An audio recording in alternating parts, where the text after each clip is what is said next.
Good morning, you guys. Happy Saturday. If you guys ever hear my voice different in like all of my YouTube videos, know that it's my allergies. It's so annoying to deal with. Like right now I just have this like urge to like anyways, today's video is gonna be a fun video because I'm gonna share with you guys my hijab story. I get a lot of questions on Instagram with people asking me like, when did you wear hijab? What was your journey like? Did your parents force you? Blah blah blah blah blah. So I figured, you know what, I'll do a get ready with me and I'll put my makeup on and get dressed and I'll share my story as I'm doing that. So I hope you enjoy me answering some of your questions. I won't have the questions linked for you guys here, but these are just things that I get asked continuously over and over. So yeah, let's get ready with me and let me start my makeup. My kids are not here, they're on their way here, so I want to film this before they get here and I'm gonna vlog my Saturday with the kids because you all love vlogs. So I'm gonna start getting into that. So yep, let's get ready and do my makeup.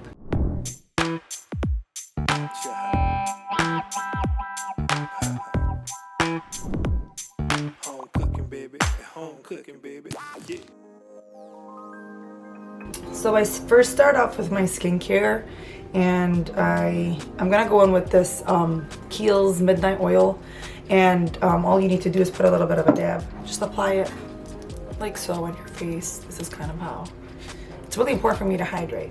Then I'm gonna go in with my CeraVe moisturizer. I love this. I don't like to change this moisturizer because I feel like my skin is so sensitive. So I use the CeraVe or the Cetaphil one. Rub it on my fingers.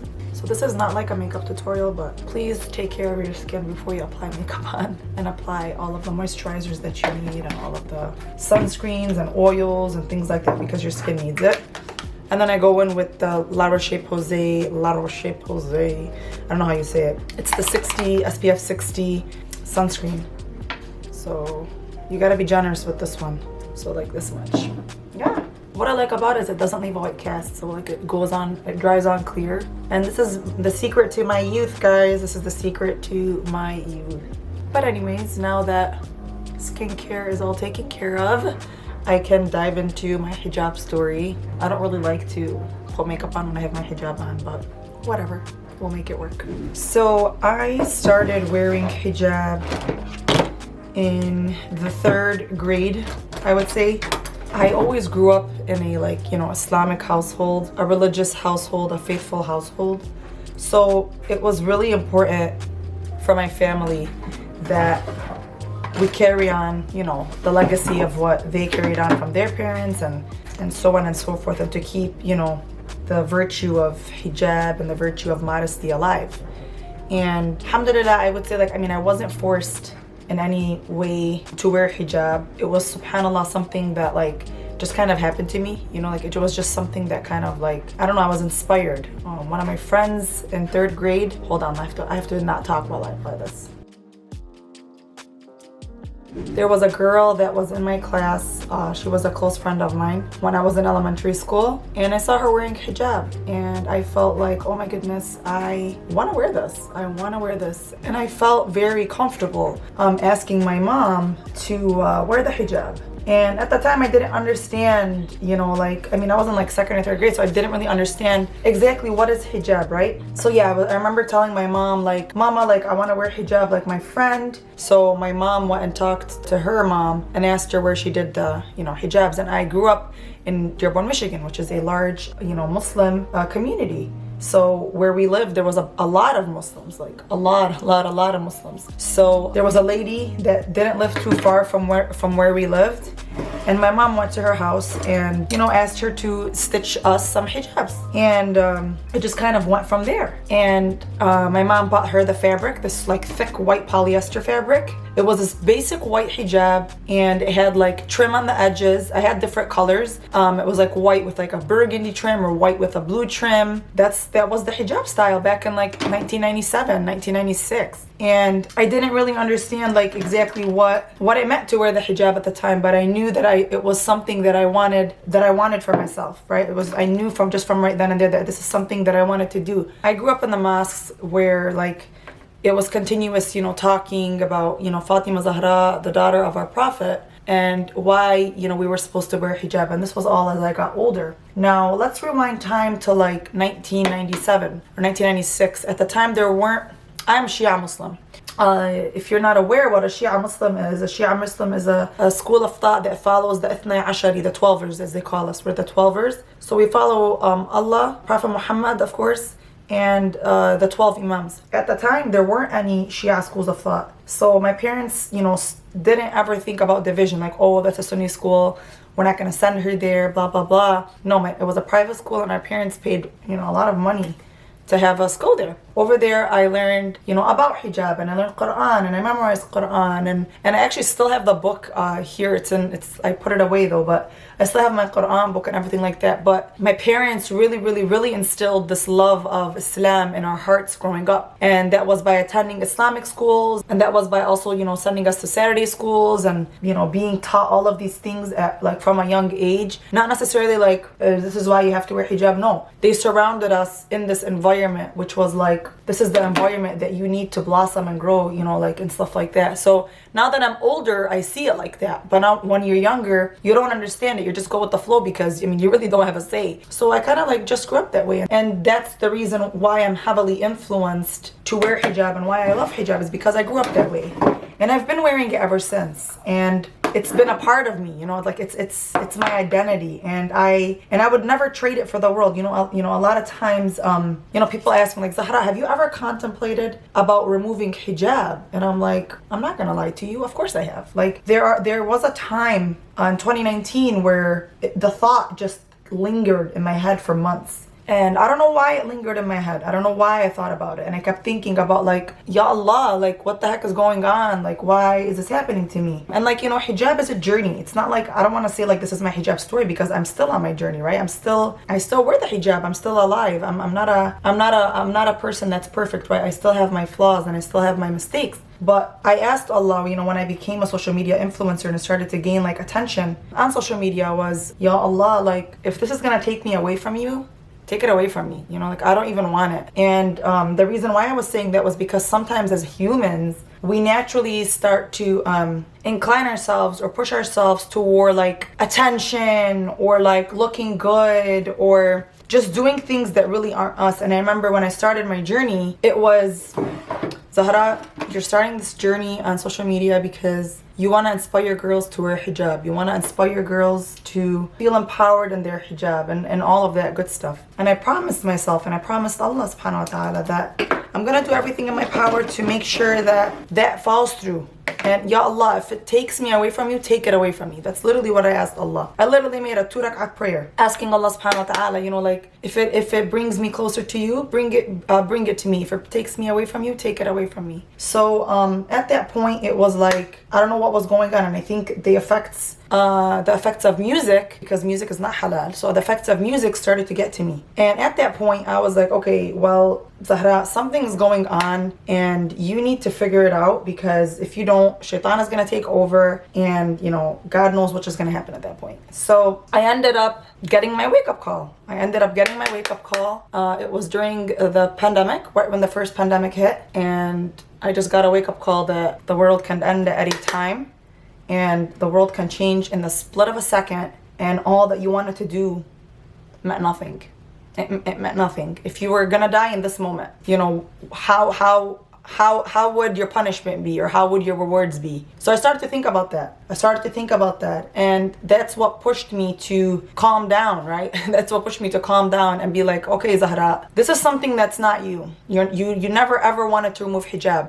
You've done something wrong that's pushed you away from loving your hijab, pushed you away from owning your identity. So I started to think about what really, got me there. And the most thing I can think of was music. So I stopped music. And I know a lot of people might be like, but wait, you put music on Instagram all the time. That's true, but I don't actively listen to music at my house or in my car or anything like that. Occasionally you might see me do it, but I'm not a 24/7 kind of person where it's the lyrics were affecting me, because I'm the type of person I like the way some music sounds, and I like the lyrics, how they have meaning and everything like that. I like that type of stuff. But I realized that, I don't know what happened to me, but it was an overkill. So I paused, and ever since I removed music from my life got way better. Like I replaced music with podcasts, or music with Quran, or music with like halal music, and just like Arab Quran for my kids or something like that in the car. And it made my life better because I was utilizing my time in a way where it wasn't like, oh hey, like you're wasting your time on music kind of thing, right? I'm still like on my hijab journey. Like people think like your hijab story is like this is my story and like that's it, but no, like your hijab is a journey, like you're still in it. You're still in it till you die. You have to realize that like you're still in it until you die, so you have to make sure that you're doing everything in your power to maintain proper hijab, right? And I personally like went through phases where it's like dressing a certain way, like does this go with my hijab, or does this represent my identity correctly, or like whatever. And social media can sometimes be very forceful or impactful or influential on our decisions. So that's why it's really, really, really, really important to just take a step back. And I always tell people this, and I'm telling you this right now. If you're following someone on social media that's going to push you away from your beliefs and push you away from your deen, or push you away from your faith, like please unfollow them. I unfollow people many, many, many, many times. And sometimes people will tell me, hey, like, oh my gosh, like you unfollowed me. And I'll tell them, I did. Yeah, I did. I unfollowed you. And they might ask me why, and I'll say, like it's for my mental health. Quick break. I use the NYX suede lip liner in the shade Sandstorm, and I'm gonna link it for you guys down below. I'm gonna show you how creamy it looks in it. And I used to wear this. It's this one here. It's the lip bar. It's the shade Straight Love, and I used to wear this. I wear it sometimes, but like for my everyday natural look, I go with this. But yeah, my point is that like we're still on our hijab journeys. Every single day, every choice you make, every person you follow, every influencer you follow, every YouTuber you subscribe to, every episode TV you watch, all of that influences your hijab story and influences your hijab journey. So it's very important to realize that your hijab is impacted in many, many, many, many, many ways. Your prayers, are you praying on time? That impacts how you view your hijab. Are you fasting? Are you making up your fasts? Who are you hanging around with? What are you watching on TV? What music are you listening to? Do you read Quran? All of that type of stuff. Anyways, enough about these questions. I'm just going to continue my hijab story for you guys. Part of the reason why I started Zahraa the label was because it kind of forces you to show up, right? It forces you to make good decisions, and it forces you to be an excellent role model and a very good leader. And I ask Allah subhanahu wa ta'ala all the time that, like guide me, right? Because guidance is so important, and speaking to Allah through, interceding through dua is just as important as well. Those are the things that like help me love my hijab, and those are the type of things that I've done to stay true to myself and try to connect with Allah subhanahu wa ta'ala, right? And like hang on to that rope. There's hope when you want to try, right? And there's always a way out. There's always a solution. If you're ever stuck about your hijab or your journey or whatever it may be, just sit down and reflect. Take a step back, recharge, take it easy, and sometimes I do that. And that's why sometimes you see me slow down on social media, because sometimes social media can just be like demanding, and it just pulls you through and stuff like that. But right now I'm still on my hijab journey. I'm learning a lot about my identity every single day as I go. And also, one of the most important things that I want to share to you guys about my hijab journey or my hijab story is that I have a daughter now. And I would never force the hijab on my daughter. I want my daughter to love the hijab. And I think with my parents' dua to me, asking Allah subhanahu wa ta'ala to guide my heart and to love hijab and to love my identity and to spread this message through generations, right? Because if it stops with my daughter, it's not going to be passed down. It's going to end with me. And that's something that I fear very much. So every time I pray and I make sincere dua from my heart, is I just ask Allah subhanahu wa ta'ala, like, Ya Allah, guide me to guide her. Guide me to guide her in this difficult generation, because I really want my daughter to love her identity and love her identity of not just being a hijabi inshallah one day, but like of being a Muslim American, a Lebanese Muslim American, a Lebanese Arab Muslim American. And I want her to love her identity, and I never want her to be embarrassed of wearing the hijab, because I'm not embarrassed. You best bet I am confident wherever I go, right? But that took a lot of struggle for my parents, and I want to make sure that my daughter sees the struggle that I'm going through and the hard work and the challenges that I'm facing as an American Muslim, right? Because my parents were immigrants. So as an American Muslim, like, how can I pass this on to my daughter and her generation? And that's kind of my fuel, right? That's kind of my fuel, because if I remove hijab, then you best bet my daughter's not gonna wear it. And that's, you know, astaghfirullah, like, I hope I never reach that point where, like, I'm rejecting my hijab, you know? And part of that reason is, you know, I look at my daughter and I think about, you know, how can I make sure that my daughter loves the hijab? And I have to work very hard. Every single day you gotta show up to this, right? And I have to just work very, very, very, very hard and make sure, inshallah, that Batul will love the hijab. So that's another, like, fuel for me, is my daughter. Starting off, I started telling you guys how I wore it. And then I came to a point where I told you where I thought for a couple of months to take it off. And right now, I am, alhamdu wa shukru lillah, more than attached to my hijab and my identity than I ever was before. And I just told you the reasons why, you know. And I think also part of the thing is, like, you know, the punishment of the grave. People ask me sometimes, like, when I do the Q&A, like, ask me anything, like, or they'll say, like, oh, I'm struggling with my hijab. And sometimes, you know, I don't have to sugarcoat it. Sometimes I'll just say, think about the punishment of the grave. You know, and of course, I'm not saying this to bash anybody that doesn't wear hijab. Of course not. And I think that Allah subhanahu wa ta'ala, there's always room for guidance if you want to be guided, right? Some people might have their reasons as to why they don't wear it, and that's totally okay. That doesn't mean that they're a bad person, or that does not mean that they're not going to wear hijab one day. It could mean, you know, there are people that became Muslim on the last day or on their deathbed, and Allah subhanahu wa ta'ala forgave them. Now, you know, of course, in no way, shape, or form am I putting you down if you don't wear hijab. No, if anything, I want this video to stand as a form of like a truth, right? Like a truth or a story that you can relate to, that you can be like, okay, well, if this girl did it and her parents did it, then why can't I do it, right? And I think that's part of the reason why I blog, is because I want to inspire people to prove to them that, like, hey, like, you can wear the cutest outfits and you can wear your hijab, and they come in so many colors and different fabrics and different everything, and you could still look just as amazing and you could still look just as good. You don't really have to show your hair. And it's not even just about hair, right? It's about, like, there's so many reasons as to what makes a good Muslim a good Muslim, or what makes a hijabi like a good hijabi, right? At the end of the day, you know, you want to look at your virtues, you want to look at your character, you want to look at your attitude with people, you want to do all of these things, because hijab is not only hijab on the head. Hijab is, you know, everything. It's looking at how you speak to people. It's looking about if you talk about people, if you gossip, if you you know, hijab of the tongue, as we say. It's not just, hijab is not just what you wear. Hijab is a full self, right? It's how you are